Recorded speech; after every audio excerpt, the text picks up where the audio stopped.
اللہ رب العالمین کے لیے لائق و زیبا ہے۔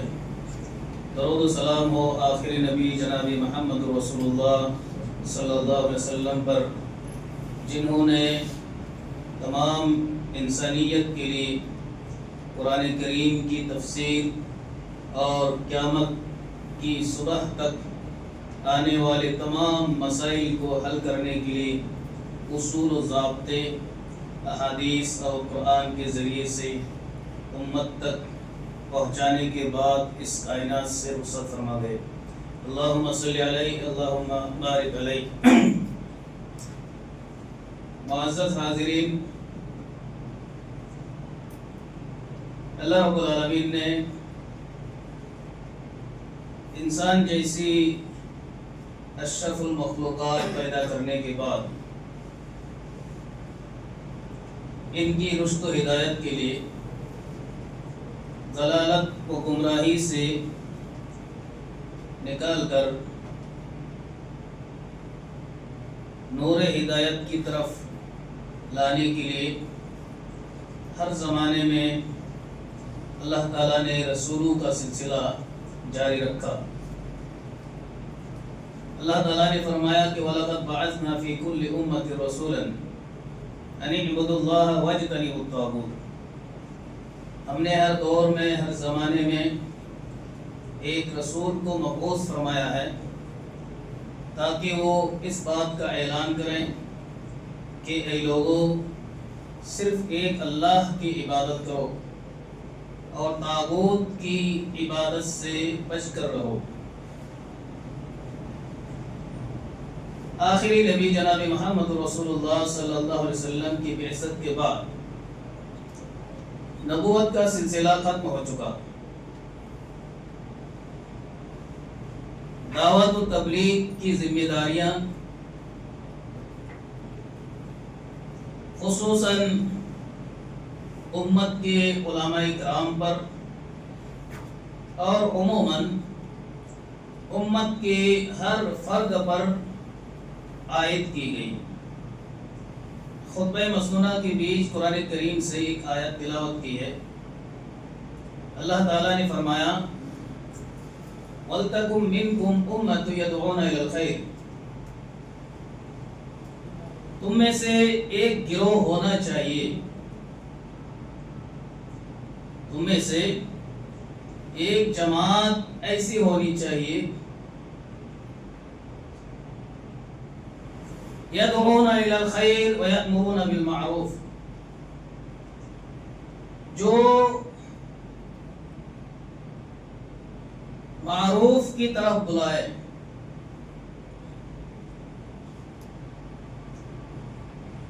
جو معروف کی دعوت دیں اور منکر سے روکے۔ اللہ تعالیٰ نے دوسرے مقام پر کہا کنتم خیر امت اخرجت للناس تأمرون بالمعروف وتنہون عن المنکر۔ تم بہترین امت ہو۔ اللہ کے رسول صلی اللہ علیہ وسلم کی بعثت سے پہلے جو امتیں آئیں، گزر گئی، ان تمام امتوں میں سب سے بہترین امت جناب محمد رسول اللہ صلی اللہ علیہ وسلم کی امت ہے، اور اس کی وجہ بھی اللہ تعالیٰ نے بتلائی۔ وجہ کیا ہے؟ تأمرون بالمعروف وتنہون عن المنکر، کہ تم بھلائی کا حکم دیتے ہو اور منکر سے روکتے ہو۔ گویا کہ معلوم ہوا کہ افضلیت کی نسبت یا افضلیت کو اللہ رب العالمین نے دعوت و تبلیغ، معروف کا حکم دینا اور منکر سے روکنا، اس سے جوڑا ہے۔ افضلیت اس وقت حاصل ہوگی جب ہم بھلائی کا حکم دیں گے اور برائی سے روکیں گے۔ معروف کیا ہے، منکر کیا ہے، اس کو سمجھنے کی سب سے پہلے ضرورت ہے۔ کہ ہم جو ہے معروف کا حکم دیں گے اور منکر سے روکیں گے. معروف کسے کہتے ہیں؟ معروف عرف سے ہے جسے لوگ جانتے ہو، یا لفظی معنی کرے جو مشہور ہو، معروف ہو، جسے لوگ جانتے ہو. منکر جسے لوگ ناپسند کرتے ہو. شریعت کی اصطلاح میں آپ جائیں گے تو معروف کہا جاتا ہے ہر وہ کام جس کو شریعت نے پسند کیا ہو، جس کو کرنے پر شریعت نے اکسایا ہو، اس کی فضیلت بتلائی گئی ہو، اجر و ثواب کا اعلان کیا گیا ہو. اور منکر جس پر شریعت نے پابندی لگائی ہو.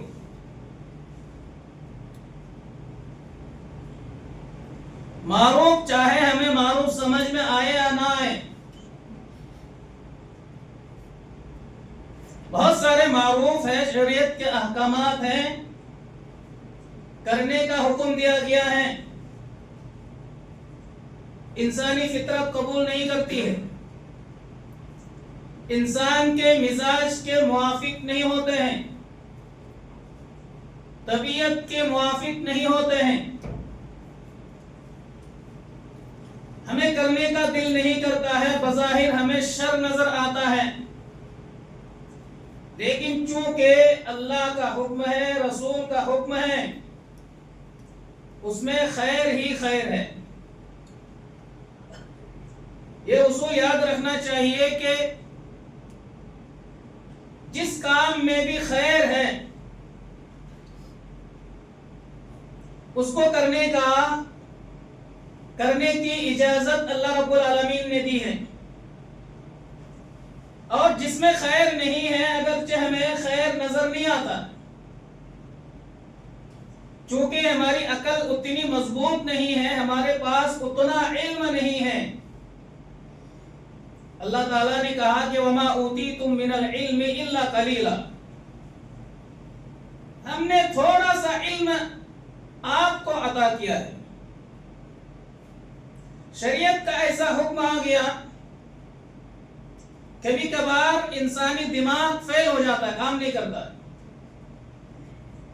عقل میں بات سمجھ میں نہیں آتی.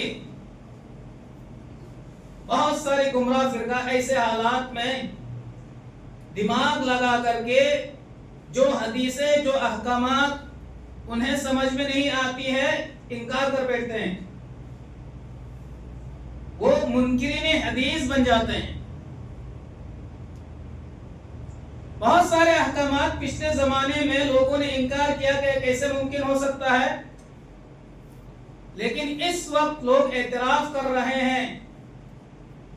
جو مشاہدات ہیں، جو ایجادات ہیں اور جو تجربات ہیں لوگوں کے، ان تمام چیزوں کی بنیاد پر آج انسان مانتے ہیں کہ شریعت نے جو حکم لگایا تھا، ایک زمانے میں کسی کو سمجھ میں نہیں آتا تھا، آج وہ سمجھ میں آ رہا ہے. تو معروف اور منکر میں آپ مختصر یہ سمجھیں، معروف وہ ہے جس پر شریعت نے کرنے پر اکسایا ہے، کرنے کا حکم دیا ہے، اور منکر وہ ہے جس سے روکا ہے شریعت نے. اللہ کے رسول صلی اللہ علیہ وسلم نے جس کام کو کرنے سے روکا ہے وہ کیا ہے؟ منکر. اللہ تعالیٰ نے قرآن میں کہا مَا آتَاكُمُ الرَّسُولُ فَخُذُوهُ وَمَا نَهَاكُمْ عَنْهُ فَانْتَهُوا. رسول اکرم صلی اللہ علیہ وسلم جو کچھ بھی عطا کریں تم لے لو. وَمَا نَهَاكُمْ عَنْهُ فَانْتَهُوا، اور جس سے بھی روکے اس سے رک جاؤ.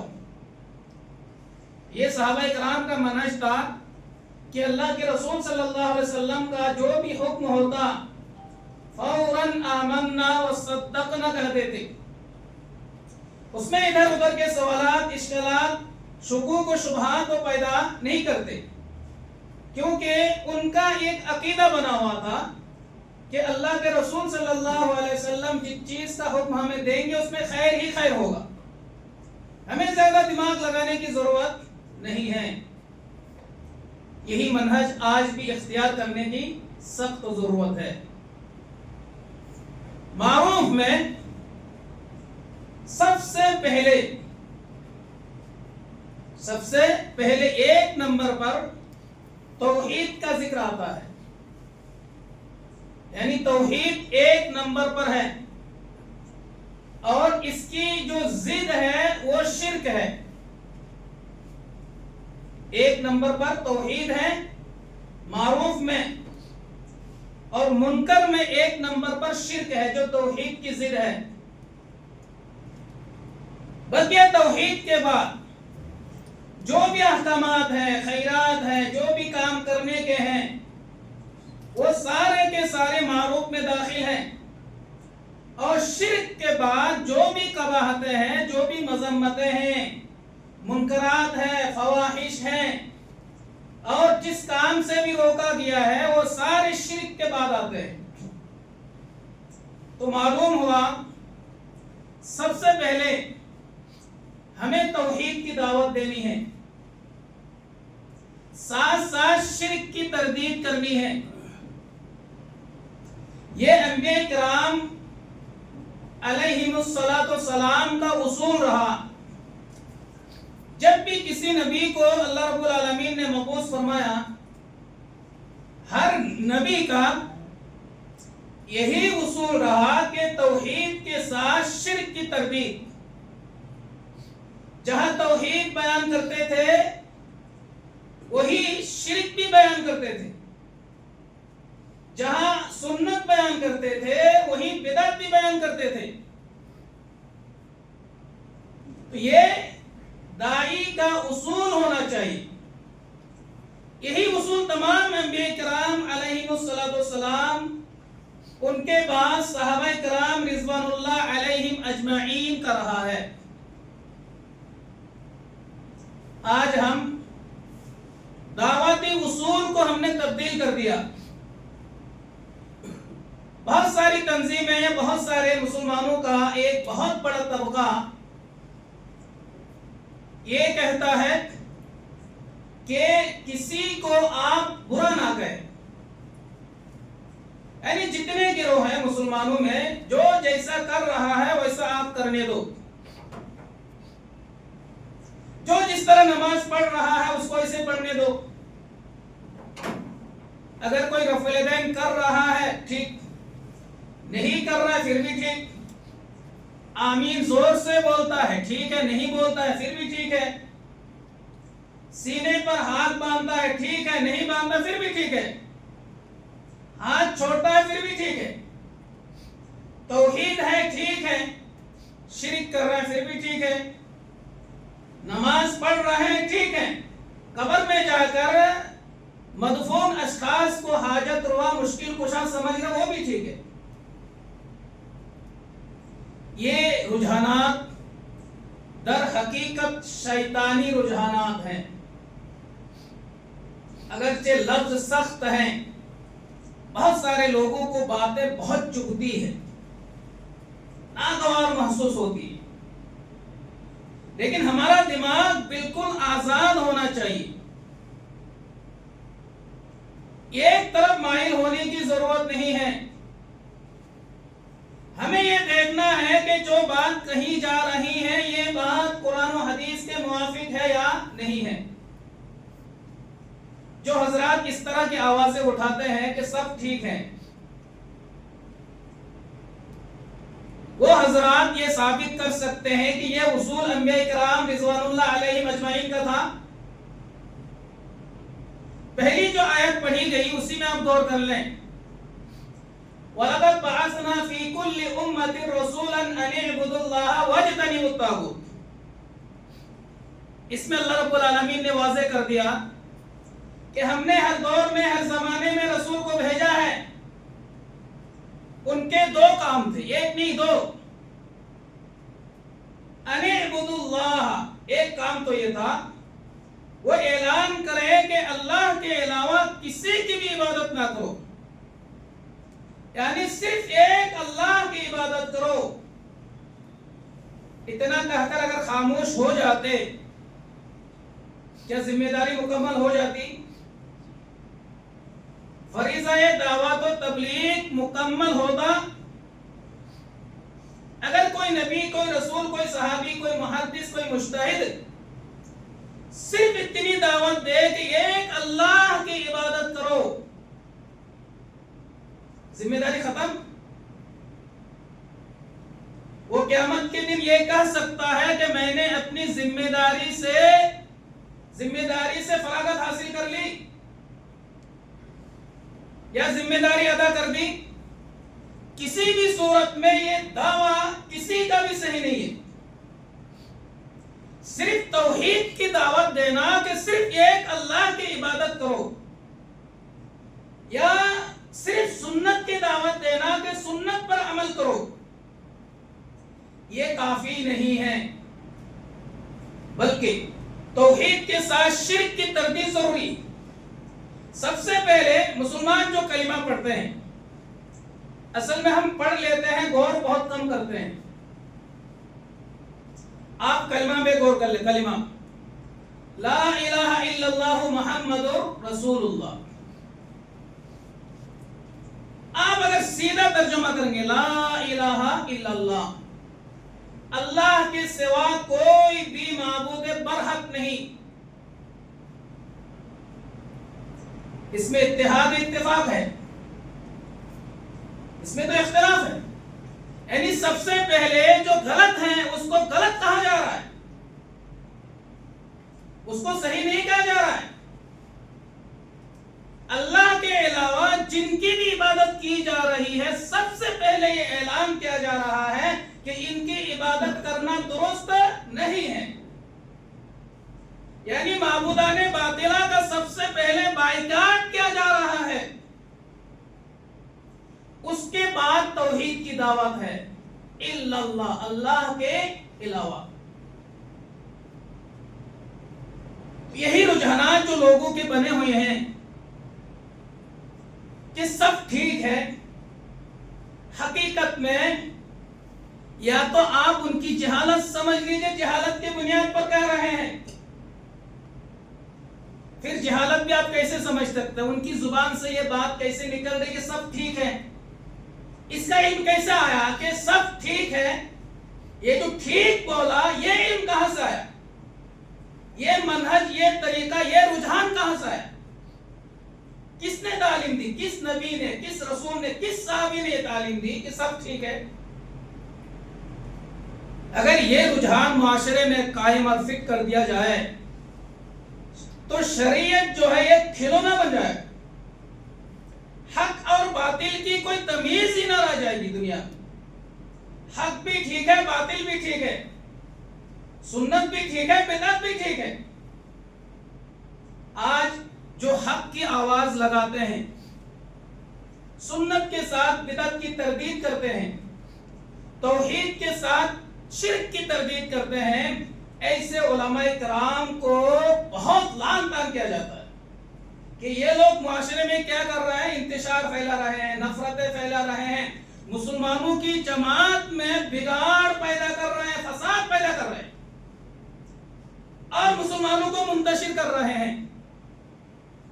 ہمیں اس بات کا علم نہیں ہے کہ اتحاد کس بنیاد پر ہو سکتا ہے. آپ یہ بات ہمیشہ ذہن میں رکھیں، جب تک مسلمانوں میں توحید قائم نہیں ہوگا، ایک توحید پر، ایک عقیدے پر، اس عقیدے پر مسلمان نہیں آئیں گے، اس منہج پر مسلمان نہیں آئیں گے جو عقیدہ صحابہ کرام کا تھا اور جو منہج صحابہ کرام کا تھا. امت میں اتحاد ممکن نہیں ہے، کسی بھی صورت میں اتحاد نہیں ہو سکتا ہے. اب اس اتحاد کو قائم کرنے کے لیے چاہے مہینے میں، 10 دن میں، سال میں، 6 مہینے میں تمام تنظیموں کو اکٹھا کر لیں، ان کے سرداروں کو اکٹھا کر لیں، ایک ساتھ بیٹھیں، چائے پیئیں، گفتگو کریں، باتیں کریں، محبت کا اظہار کریں، کچھ بھی کریں اور پوری دنیا کو یہ پیغام دے کہ ہم سب متفق ہیں. حقیقت میں یہ ظاہراً لگتا ہے کہ اتحاد ہے، لیکن سب کے دل کیا ہے؟ مختلف ہے، سب کے عقائد مختلف ہے، سب کے افکار و نظریات کیا ہے؟ مختلف ہے۔ اللہ کے نزدیک میں اس کو اتحاد کسی بھی صورت میں نہیں کہا جا سکتا ہے۔ تو حق کو حق کہنا پڑے گا، باطل کو باطل کہنا پڑے گا، صحیح کو صحیح کہنا پڑے گا، اور غلط کو غلط ہی کہنا پڑے گا، تب جا کے حق واضح ہوگا۔ عربی میں ایک کہاوت ہے کہ تعرف الاشیاء بازدادها، چیزوں کو ان کی ضد سے، اضداد سے سمجھا جا سکتا ہے، سمجھا جاتا ہے، پہچانا جاتا ہے، یعنی ضد سے۔ ضد کا مطلب کیا ہے؟ جیسے روشنی ہے، روشنی کا الٹا کیا ہے؟ اندھیرا ہے۔ ارے اندھیرا نہیں ہے، اس کا مطلب روشنی ہے۔ روشنی کو سمجھنے کے لیے اندھیرا سمجھنا پڑے گا، تب جا کے روشنی کسے کہتے ہیں اس کا پورا تصور آپ کے دماغ میں آئے گا۔ جب آپ کو اندھیرا پتہ نہیں ہے اندھیرا کیا چیز ہوتی ہے، پھر روشنی کیسے آپ کو سمجھ میں آئے گی؟ رات کو سمجھنے کے لیے دن کو سمجھنا پڑے گا، دن کیا ہے، رات کیا ہے۔ اب جو آدمی دن سمجھتا ہے اس کو رات کیسے سمجھ میں آئے گا؟ اسی طرح اگر توحید کو سمجھنا ہے، شرک سمجھنا پڑے گا۔ شرک کہتے کسے ہیں؟ شرک کب ہوتا ہے، کن امور میں ہوتا ہے، کن خیالات میں شرک پایا جاتا ہے۔ اگر کسی کے پاس شرک کا علم نہیں ہے، اس کے پاس توحید کا بھی علم نہیں ہے۔ اگر کسی کے پاس بدعت کا علم نہیں ہے، بدعت کسے کہتے ہیں، اس کے پاس سنت کا بھی علم نہیں ہو سکتا ہے کہ سنت کسے کہا جاتا ہے۔ اسی لیے اضداد کو، ضد کو جاننا بہت ضروری ہے۔ اللہ رب العالمین نے جو وجہ بتلائی ہے کہ ہمیں منکر اور معروف کا حکم دینا ہے اور منکر سے روکنا ہے، اور یہ اللہ تعالیٰ نے کہا وَلْتَكُمْ مِنْكُمْ أُمَّةٌ وَلْتَكُمْ مِنْكُمْ أُمَّةٌ يَدْعُونَ إِلَى الْخَيْرِ۔ یہ آیت عام ہے۔ آیت کیا ہے؟ عام ہے، صرف علماء کے لیے خاص نہیں ہے، البتہ جس کے پاس کیا ہو؟ علم ہو۔ ہم معروف اور منکر کی تبلیغ کب کریں گے، معروف کا حکم کب دیں گے اور منکر سے کب روکیں گے، اس سے پہلے ہمارے پاس علم کا ہونا کیا ہے؟ ضروری ہے۔ آپ بخاری پڑھیں، بخاری میں امام بخاری رحمۃ اللہ علیہ نے ایک باب قائم کیا ہے، باب العلم قبل القول والعمل۔ کہ اس بات کا باب ہے کہ کچھ کہنے سے پہلے، کچھ کرنے سے پہلے علم کا ہونا کیا ہے؟ ضروری ہے۔ بات کہنے سے پہلے اگر انسان کے پاس علم نہ ہو تو بات کیا ہو جائے گی؟ غلط ہو جائے گی۔ کیا بولنا ہے، کیا نہیں بولنا ہے، کب بولنا ہے، کیسے بولنا ہے، موقع محل کیا ہے، اگر ان چیزوں کا علم نہیں ہے، اتنا دماغ انسان کے پاس نہیں ہے، اتنی عقل نہیں ہے، تو وہ انسان بات کرنے میں کیا کرے گا؟ غلطی کرے گا۔ کام کرنے سے پہلے جب کام کا علم ہی نہیں ہے تو وہ کام درست کیسے ہو سکتا ہے؟ کوئی بھی کام ہو، صرف شریعت کا مسئلہ ہی نہیں۔ آپ دنیاوی معاملات میں دیکھ لیں، دنیا کا کوئی بھی کام ہو، دنیا ہی کا کام ہو، آپ فیکٹری کھولنا چاہتے ہیں، فیکٹری کے اندر جو کام ہوگا اس کام کا علم آپ کے پاس نہیں ہے۔ آپ مزدوری کرنا چاہتے ہیں اس فیکٹری میں، لیکن وہاں جو کام ہوتا ہے اس کام کا علم آپ کے پاس نہیں ہے، وہ ہنر آپ کے پاس نہیں ہے، تو آپ کے ذریعے سے وہ کام ہو سکتا ہے؟ نہیں ہو سکتا ہے۔ اور نہ تو آپ کو کوئی مزدوری میں رکھے گا، کیونکہ آپ کے پاس علم نہیں ہے، نالج نہیں ہے۔ تو ایسے ہی شریعت کا مسئلہ بھی ہے۔ سب سے پہلے ہمارے اوپر ضروری یہ ہے کہ معروف کسے کہتے ہیں، منکر کسے کہتے ہیں، اور لوگوں کی تعریفات میں نہیں، بلکہ اللہ رب العالمین نے معروف کس کو کہا اور منکر کس کو کہا، سب پہلے ہم علم حاصل کریں، اس کے بعد معروف کی دعوت دیں، منکر سے لوگوں کو روکیں۔ اس کے بعد امام بخاری رحمۃ اللہ علیہ نے باب قائم کرنے کے بعد قرآن کریم کی ایک آیت انہوں نے وہاں پہ ذکر کیا، فَاعْلَمْ أَنَّهُ لَا إِلَٰهَ إِلَّا اللَّهُ وَاسْتَغْفِرْ لِذَنبِكَ۔ اب دیکھیں قوت استدلال دیکھیں ان کا، انہوں نے اس آیت کو یہاں پہ پیش کیا۔ آیت کا ترجمہ کیا ہے؟ فَاعْلَمْ، اے محمد صلی اللہ علیہ وسلم آپ جان لیجئے۔ خطاب کس سے ہے؟ خطاب کس سے ہے؟ جو تمام نبیوں کا سردار ہے، جو تمام انسانوں میں فضیلت رکھنے والا ہے، جناب محمد الرسول اللہ صلی اللہ علیہ وسلم سے اللہ تعالیٰ نے خطاب کیا، اے محمد جان لیجئے، علم حاصل کر لیجئے آپ کس چیز کا؟ لا الہ الا اللہ۔ سب سے پہلے آپ جان لیجئے کہ لا الہ الا اللہ کا معنی کیا ہے، اس کا مفہوم کیا ہے، اس کے تقاضات کیا ہے، اس کے مطالبات کیا ہے۔ اس کے بعد وَاسْتَغْفِرْ لِذَنبِكَ، اس کے بعد آپ اپنے رب سے استغفار کیجئے۔ کیا تطابق، کیا موافقت ہے؟ یعنی اگر ایک انسان کو یہی پتا نہیں ہے کہ میں جس سے توبہ کر رہا ہوں، استغفار کر رہا ہوں، وہ ذات کیا ہے، اللہ ہی کا علم نہیں ہے، جس سے مانگ رہا ہے، جس سے معافی مانگ رہا ہے، جس سے توبہ کر رہا ہے، اس کو یہی پتا نہیں ہے کہ وہ ذات کیا ہے، اس کی قوت کیا ہے، اس کی طاقت کیا ہے، اس کی صفات کیا ہے، پھر وہ توبہ کیسے کرے گا؟ وہ پھر استغفار کیسے کرے گا؟ پھر وہ مانگے گا تو کیسے مانگے گا؟ اس کو پتا ہی نہیں ہے جس سے میں مانگ رہا ہوں وہ کون ہے۔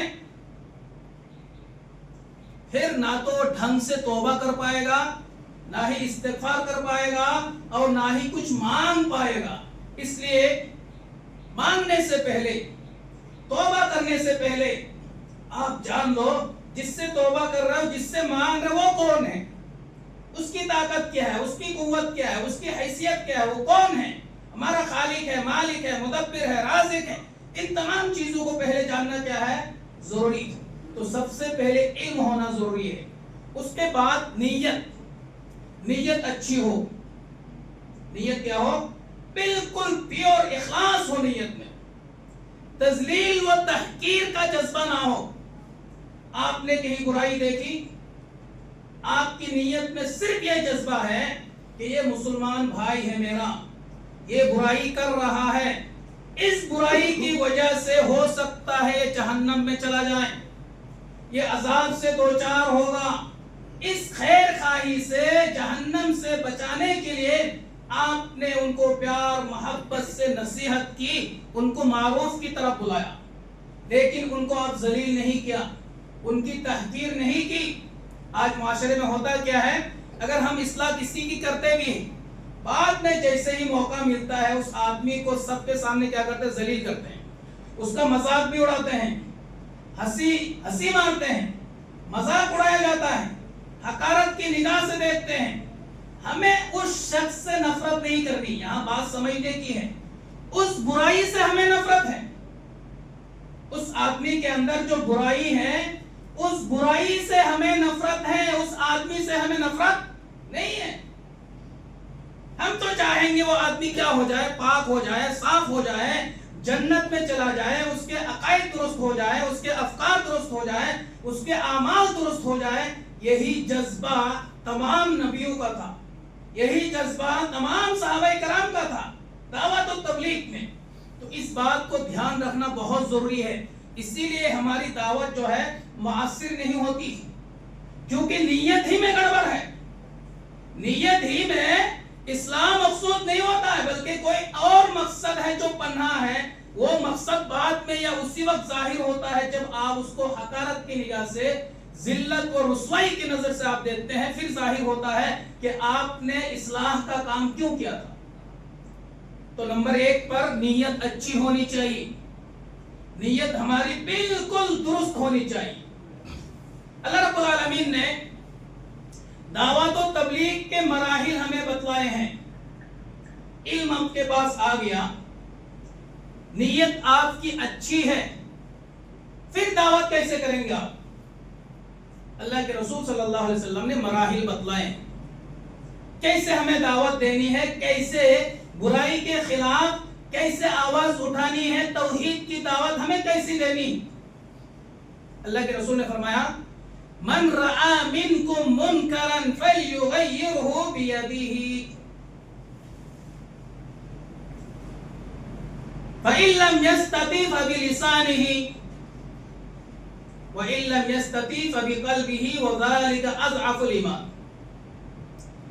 اس حدیث میں اللہ کے رسول صلی اللہ علیہ وسلم نے 3 مراحل بیان کیے دعوت و تبلیغ کے. آپ دھیان سے سنیے اس حدیث کو. ایک حدیث کافی ہے, بہت ساری حدیثیں ہیں, ایک حدیث کافی ہے دعوت و تبلیغ کے لیے. مراحل کیا ہے, اصول کیا, ضابطے کیا. اللہ کے رسول نے فرمایا من رأى منکم منکرا فلیغیرہ بیدیہ, تم میں سے جو شخص کسی برائی کو دیکھیں, تم میں سے جو شخص کسی برائی کو دیکھیں. یہاں خطاب صرف علماء کرام سے نہیں, عام خطاب ہے.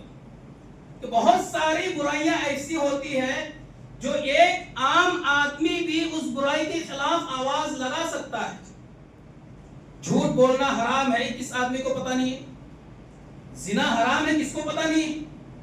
ایک عام آدمی تو اتنا کہہ سکتا ہے نا کہ بھائی جھوٹ مت بولو, زنا مت کرو, سودی کاروبار مت کرو, دھوکہ مت دو.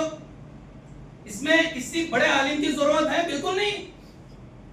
اتنا سب کو پتا, اس میں کسی کا کوئی اختلاف بھی نہیں.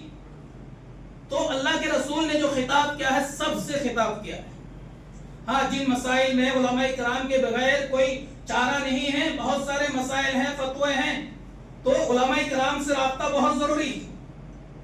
اللہ کے رسول نے فرمایا تم میں سے کوئی شخص کسی برائی کو دیکھیں, اس برائی کو ہاتھ سے روک دو, یعنی ہاتھ سے ختم کر دو. اب ہاتھ سے ختم کرنے کا کیا مقصد؟ یہ کام کون کر سکتا ہے؟ یہ کام تو سب سے پہلے حکومت وقت کر سکتی ہے, یعنی جن کے پاس اختیارات ہیں, جن کے پاس فورسز ہیں, جن کے پاس پولیس ہیں, جن کے پاس طاقت ہے, قوت ہے, کہ اگر کوئی بہت بڑا فتنہ قائم ہو گیا تو وہ اس فتنے کو کیا کر سکتا, دور کر سکتا. یہ تو حکومت کا کام ہے. اب یہاں پر ہم رہتے ہیں ہندوستان میں, ہندوستان میں کوئی اسلامی حکومت نہیں ہے, یہاں جمہوری ملک ہے, جمہوری نظام یہاں قائم ہے, جمہوریت ہے.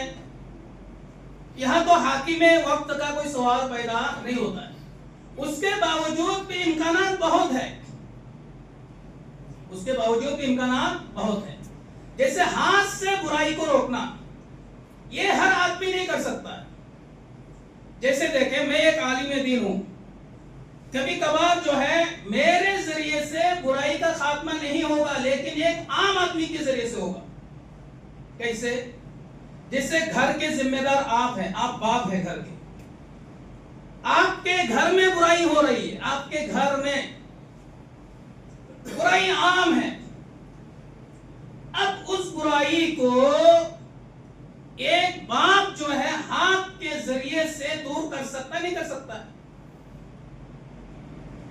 اولاد زنا کر رہی ہے, اگر باپ نے ایک تھپڑ مار دیا تو کیا بگڑے گا؟ لیکن میں تھپڑ مار سکتا ہوں. کہیں پر جو ہے منکر ہے, اجتماع ہے, رشتہ دار ہی ہے, بھتیجے ہیں, بھانجے ہیں, رشتہ دار ہے, خالو ہے, ماموں, سب کچھ.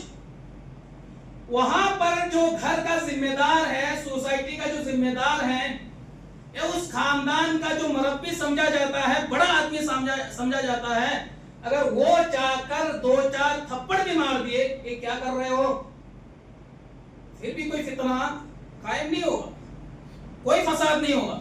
لیکن وہاں پر جا کر ایک بہت بڑا عالم دین ہے, وہ نصیحت ہی کر سکتا ہے, ہاتھ کا استعمال نہیں کر سکتا.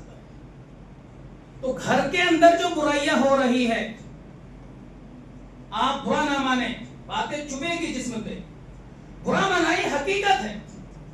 ہر آدمی ہر ذمہ دار گھر کا جائزہ لے گا. ہمارے گھر میں کیا ہو رہا ہے؟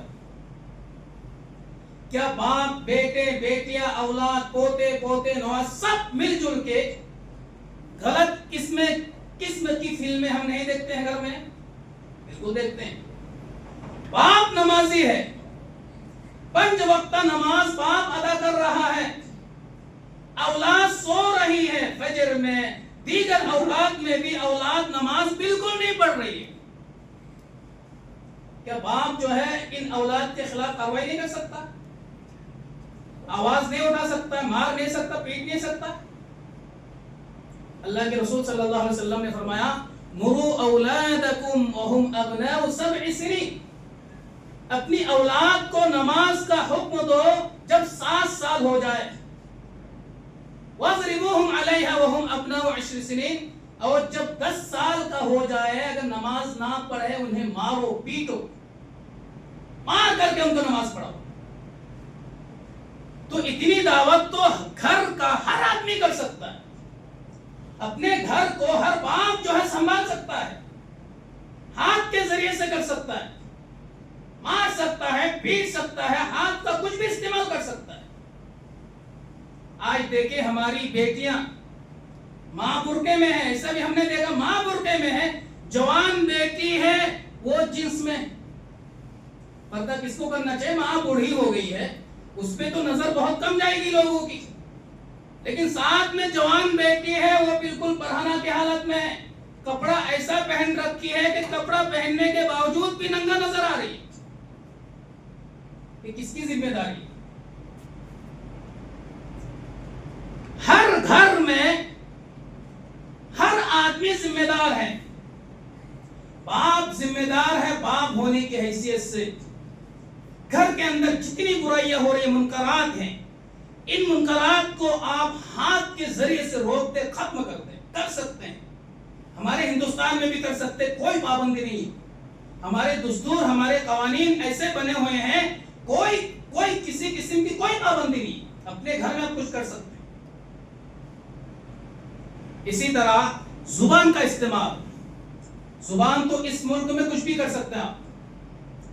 قانون کے تحت سلیقے اور تہذیب کے دائرے میں, قانون کے دائرے میں آپ کسی کے خلاف آواز اٹھا سکتے ہیں. اس ملک میں اتنا اچھا ملک ہے, اتنے اچھے دستور ہیں. آپ دیکھتے ہوں گے جو وزیر اعظم ہے ان کے خلاف پتہ نہیں لوگ کیا بول دیتے ہیں, کتنے کی گرفتاری ہوتی ہے.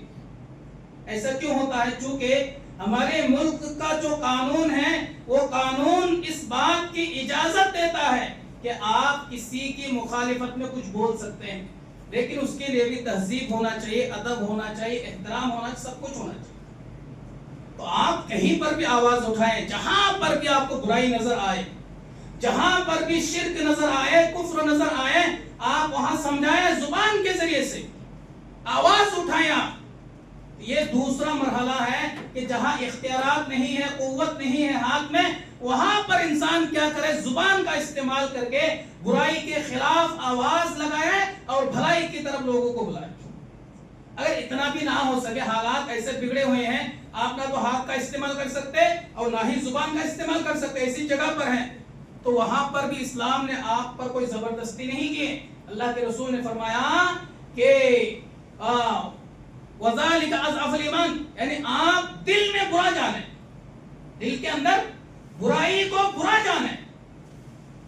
وَذَلِكَ أَضْعَفُ الْإِيمَانِ, اور یہ بھی ایمان کا کیا ہے؟ یہ ایک حصہ ہے. یعنی ایک انسان, ایک مسلمان اگر کسی برائی کو برا نہ جانے, دل میں بھی تصور نہ ہو کہ یہ برا ہے, یہ برائی ہے, اس کا مطلب یہ ہے, اللہ کے رسول نے فرمایا کہ اس کے دل میں رائی کے دانے کے برابر بھی ایمان نہیں ہے. کم سے کم دل سے برا جانے کہ یہ برا ہو رہا ہے. ہماری طاقت نہیں, ہماری حیثیت نہیں, ہم ہاتھ کا استعمال نہیں کر سکتے, زبان کا استعمال نہیں کر سکتے, لیکن دل سے اس چیز کو ہم کیا جانیں؟ برا جانیں. یہ 3 مراحل ہیں, اور بھی بہت اصول ضابطے ہیں. اللہ رب العالمین سے دعا ہے کہ اللہ تعالی ہمیں کتاب و سنت کو فہم سلف پر سمجھنے کی توفیق عطا فرمائے, اور دعوت و تبلیغ کے جو اصول اللہ کے رسول صلی اللہ علیہ وسلم نے ہمیں بتلائے ہیں ان تمام اصول و ضابطے کو سمجھ کر اس فریضہ کو آگے بڑھانے کی توفیق عطا فرمائے. آمین یا رب العالمین.